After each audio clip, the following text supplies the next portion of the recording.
برنامه صحبت روز. پیام اساسگذار صلح و وحدت ملی پیشوای ملت پرزیدنت جمهوری تاجیکستان محترم امامعلی رحمان دستور و راهنمای معین است که سمت‌های اساسی داخلی و خارجی کشور را فرا می‌گیرد. سلام.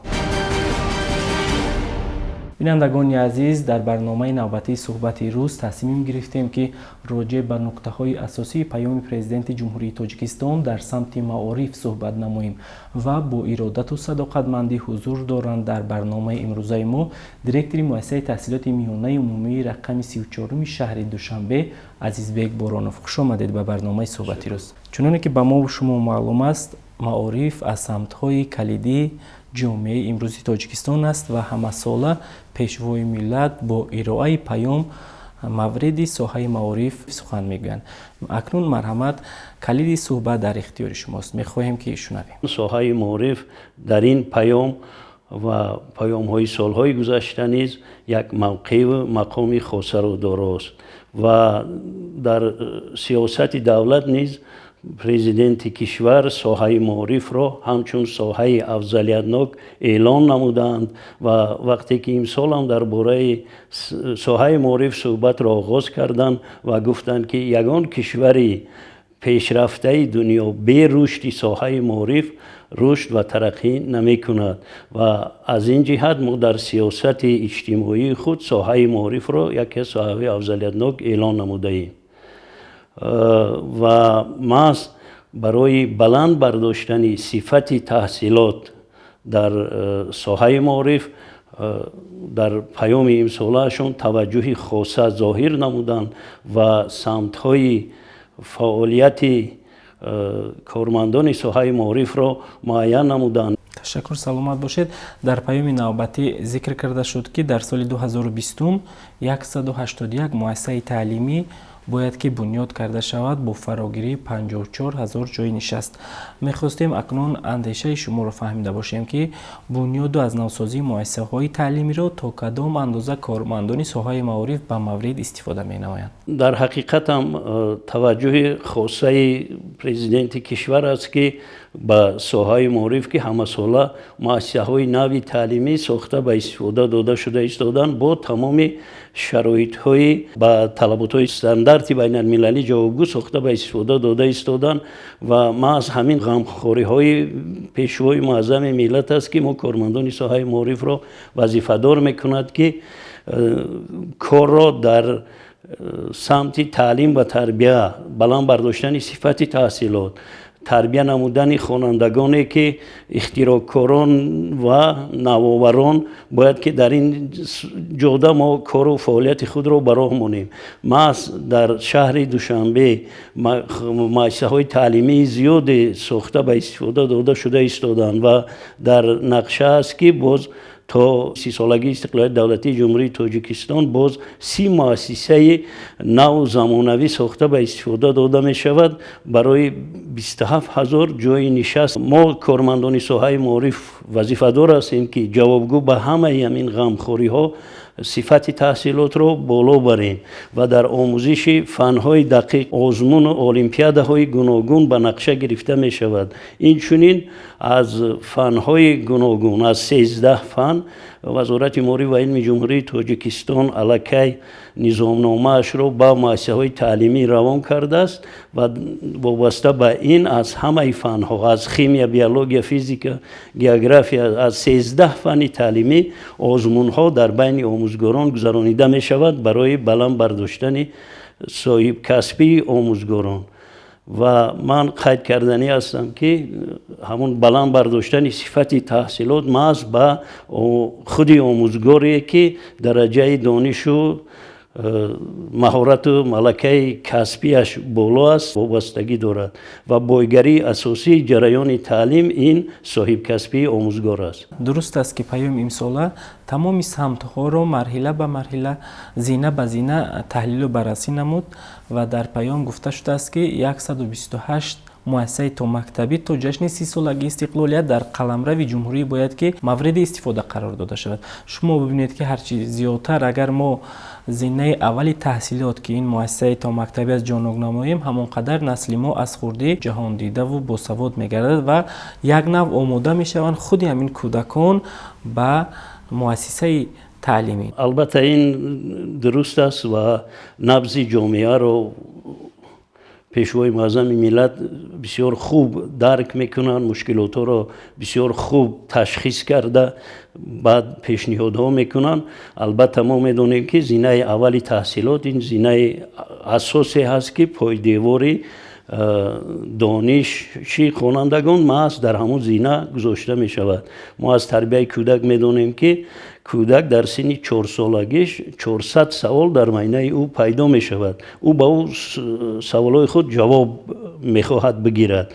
اما متاسفانه هست اویله هایی که با این سمت تربیت کمتر اهمیت می دهند و محض همین اساسی ساختمان مؤسسه های تا مکتبی اساس می شود که در اونجا آموزگاران مربیان صاحب کسب کار می کنند، می توانند که اساسی تربیت و آینده تعلیم گرفتن این خوانندگان و این تربیت گیرندگان رو تامین نماید. درست است که دانش‌های اولین رو محض در مؤسسه تا مکتبی می‌آموزند. تشکر، سلامت باشید. می‌خواستیم اکنون مشخصاً اطراف برنامه مکمل 20 سالی اعلان فن‌های طبیعت شناسی، ریاضی و متماتیک شنیده باشیم. یکی از سمت هایی که معین کردن این سال 2020 تا سال 2040 اعلان نمودنی در ساحه معارف افضلیت دادن به فنهای طبیعت شناسی و فنهای دقیق و آموزش این فنها را در این 20 ساله پیشنهاد کردن و اساسگزار صلح و وحدت ملی پیشوای ملت تاکید داشتند که پیام ما نه برای 1 سال بلکه برای 10 ساله ها این سال معین کرده می شود سمت های فعالیت ساحه هایی که ما معین میکنیم برای 10 ساله ها این پیام مورد عمل و فعالیت قرار می گیرد. ما بعد از شنیدن پیام اساسگزار صلح و وحدت ملی پیشوای معظم ملت در مؤسسه خودمان در شورای پداگوژی ما یک بار دیگر مورد آموزش قرار دادیم پیام را و از روی پیام نقشه چاره‌بینی ها تهیه نمودیم و نکته های اساسی که در پیام محض آمده است اونها را یک بار دیگر در کلکتیو آموزگاران بررسی نمودیم و وابسته به آموزش فنهای دقیق ما آموزگاران این فنهای دقیق را در علاهیدگی با آنها صحبت گذرانیدیم و این طلبات ها را با آنها پیش از همه فهمانده دادیم و از روی این نقشه چاره‌بینی ها تهیه نموده دوره به دوره المپیاده ها در داخل مؤسسه میگذرانیم و اون آموزگارانی که خوانندگانشون در المپیاده ها جای میگیرند سزاوار جای میشوند از طرف ماموریت مؤسسه دستگیری مییابند. خوانندگان نیز با افتخارنامه ها سرفراز گردانیده میشوند البته و از روی همین نقشه ما کار و فعالیت خود را به راه مانده ایم و همین بعد این آموزگاران را باز برای اشتراکشون در آزمون هایی که آموزگاری سال گذرانیده می شود اشتراکشون را تامین نماییم و البته از روی این نقشه چاره‌بینی کوشش میکنیم که سطح و صفت دانش خوانندگان را از فنهای دقیق بالا بریم. سلامت باشید. از هوسمندی سخن کردید. اگر شما اهمیت داده باشید در پیام نیز پیشوای ملت قید کردند که با برگزاری آزمون‌های گوناگون ما باید هم آموزگاران هم خودی خوانندگان و علاوه بر این والدان آنها رو باید که هوسمند نماییم و فکر میکنم که این چیز علاقه در مؤسسه‌های تعلیمی پیاده کرده شده است. البته از روی نقشه چاره‌بینی هایی که ما تهیه نمودیم حتما این رو به نظر گرفته ایم و ما نیم ساله که باز با پدر و مادران و میخوریم حتما اون پدر و مادرانی که در تعلیم و تربیت فرزندشون موفق هستند فرزندشون هم از جهت تربیه و تعلیم موفق هستند البته اونها نیز با قدردانی کرده میشوند در بین پدر و مادران. بعد از پدر و مادر تربیتگری ما آموزگار محسوب می‌یابد و ببینید که در جامعه امروزی تاجیکستان خوشبختانه مقام و منزلت آموزگار در یک سطح نظر از قرار دارد و پیشوای ملت نیز با یک ارادت و صداقتمندی مورد بزرگی آموزگار باری دیگر گفته گذاشتن در پیام نوبتی. اکنون شما همچون یک آموزگار جواباً به غمخوری‌های حکومت جمهوری تاجیکستان با آن غمخوری که امروز مثلا پیشوای ملت نسبت ساحه معارف بیان میکنند چی گفتنی هستید؟ از روی امکانیت ها همه ساله معاش آموزگاران بلند برداشته می شود و محض در این پیام هم باز 15% زیاد کردن معاش آموزگاران در نظر گرفته شده است و باعث افتخار است که محض راهبر کشور توجه خاصه به آموزگاران دارد و باید که ما جواباً به همه همین غمخوری ها تمام قوه و قابلیت دانش و فهمیش به آن روانه سازیم که سطح و صفت دانش خوانندگان را بالا بریم، تربیت دیدگی آنها را تامین کرده توانسته باشیم. چطوری که جناب عالی هم قید کرده بودند در یک برآمدشون محض آموزگار در روند تعلیم و تربیت حقوقی خطا کردن را ندارد و از این گفته ها ما الهام گرفته کوشش میکنیم که در جاده تعلیم و تربیت موفق باشیم. سلامت باشید. تشکر زیاد. تا جایی که ما اطلاع داریم در دوره تعطیل زمستانه مکتب بچگان که الکی سپری شد در مؤسسه شما آموزش آموزگاران نیز براه مانده شد. درست قید کردید. البته ما همه ساله وقتی که تعطیل ها می شود ما از روی نقشه کار میکنیم و به نقشه گرفته بودیم که آموزگاران باید از آموزش تکنولوژی نوین، ما همه آموزگاران باید که وقتی که در مؤسسه کار میکنن باید که از تکنولوژی نوین با خبر باشن و کار کرده توانن. ما آموزگاران را از روی نقشه تقسیم کرده بودیم به چند گروه و در این دوره اونها با آموزش تخته الکترونی و کامپیوترها سفربر کرده شدند. خودی خوانندگان باشند برای جلب آنها برای خواندن اثرهای بدیعی که کتابخانه مؤسسه بسیار فعالانه کار میکرد. خوانندگان برای خواندن اثرهای بدیعی به مؤسسه می آمدند، در کتابخانه بچگانه اعضا هستند، در کتابخانه ملی خوانندگان اعضا هستند. ما این را زیر نظارت گرفته ایم و از طرف وزیر معارف و علم جمهوری تاجیکستان نامگوی اثرهای بدیعی به مؤسسه ها پیشنهاد شده است. ما این نامگوی اثرها را در دالان مکتب در راهروها آویزان کرده ایم که هر یک خواننده ببیند همون اثرهای بدیعی که پیشنهاد شده است در برابر اثرهایی که خودشون مطالعه میکنن باز این اثرها را در روند تعطیل و در وقتهای خالگیشون خوانند. سلامت باشید. از مطالعه اثرهای بدیعی سخن کردید. میخواستیم فهمیده باشیم که ادامه کردن آزمون جمهوریوی فروغ صبح دانایی تا کدام اندازه معارفچیان کشور را روح بلند نمود به دانش، علم، کتابخانه و مطالعه اثرهای بدیعی و توسعه میراث گرانبهای ادیبان و نسل امروز. این بردی ملت است. چون که از خردسالان سر کرده تا کلانسالان توجه همه رو به کتاب و کتابخانه آوردن و اون بچه‌ای که غالب آمدن اونا هم همین چیزا قید کردن. در حقیقت همین بردی ملت است و ما وابسته به این فروغ صبح دانایی ما خوانندگان را الکی رویخط کردیم، خوانندگانی که در خواندن اثرهای کلاسیکی، اثرهای ادیبان معاصر و در باره ادبیات بچگانه و ادبیات جهان نیز از روی 4 سمت معین کردیم، خوانندگان را رویخط کردیم.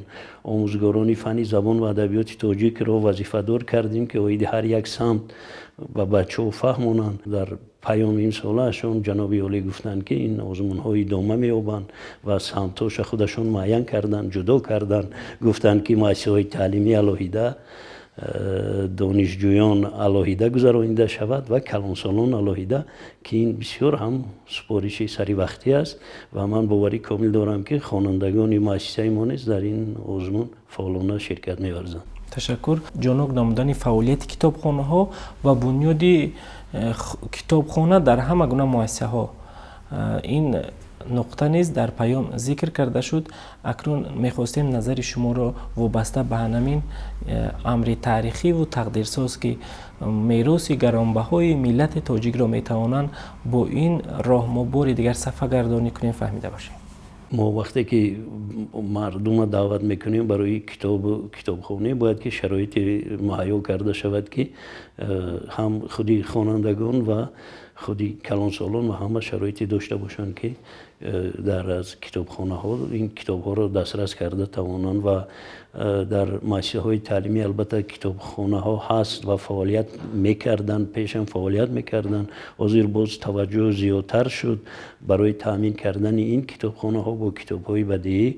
الکی ما کوشش کرده ایستادیم در سمت من همون سالی مالیوی که آغازش است گذاشتن یک مقدار مبلغ ها برای خریداری کتاب های بدیعی، پورا تامین کردن کتابخانه مؤسسه با کتاب های بدیعی و در داخل مؤسسه شرایط مهیا کردن، یعنی که با گذاشتن چند 12 تا کامپیوترهای علاوگی در کتابخانه و طریق الکترونی و دسترس کردن کتاب های بدیعی با مؤسسه کوشش کرده ایستادیم و این کوشش ها من فکر میکنم که در تمامی جمهوری رفته ایستاده است. سلامت باشید. تشکر زیاد. ببینید که مسئله با معلومات های عمومی مؤسسه های تعلیمی و تا مکتبی و خصوصی بنیاد میگردن، لیکن باز پیشوای ملت از منبر بلند اندیشه با ارائه پیام ذکر کردند که وسعت دهند کارهای آبادانی و سازندگی را و معرکه بنیادی مؤسسه های تعلیمی و تا مکتبی را. شما همچون یک متخصص در ساحه معارف این اندیشه را چگونه معنی داد میکنید؟ البته در سمت آبادکاری ها و در سمت پیشرفتی کاری تعلیم و تربیه و این همش همون آبادانی، زیبایی، همش این تربیه میکند شخصیت رو. اگر اطراف مؤسسه ها که آباد و زیبا باشد، گل و گلزار باشد، مثل که شهر عزیزمون روز تا روز ما دیده ایستاده ایم در سمت آبادانی چقدر زحمت ها کشیده ایستادن و این آبادکاری ها اینا هم یک جهتی تربیوی دارد و برای بلند برداشتن همون ذهنی زیباپرستی خوانندگان و خصوصا مردم بسیار کمک میرساند و در پیام هم نیز تاکید شده بود در سمت بلند برداشتنی من همون سمت تربیه اخلاقی خوانندگان. فکر میکنم که در سمت پیام اگر ما ساعت ها صحبت کنیم این کم است.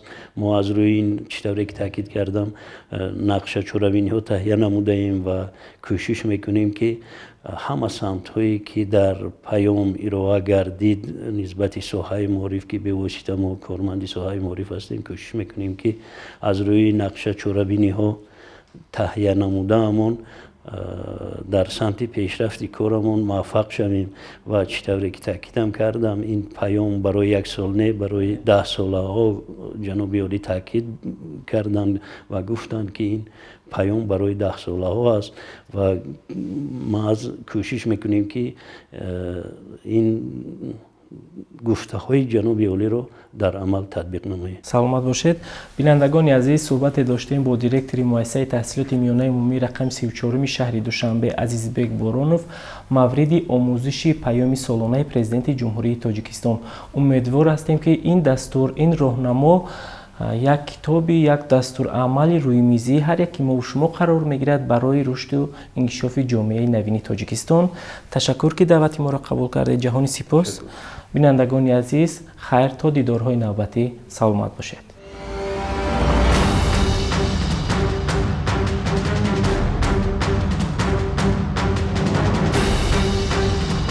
برنامه صحبت روز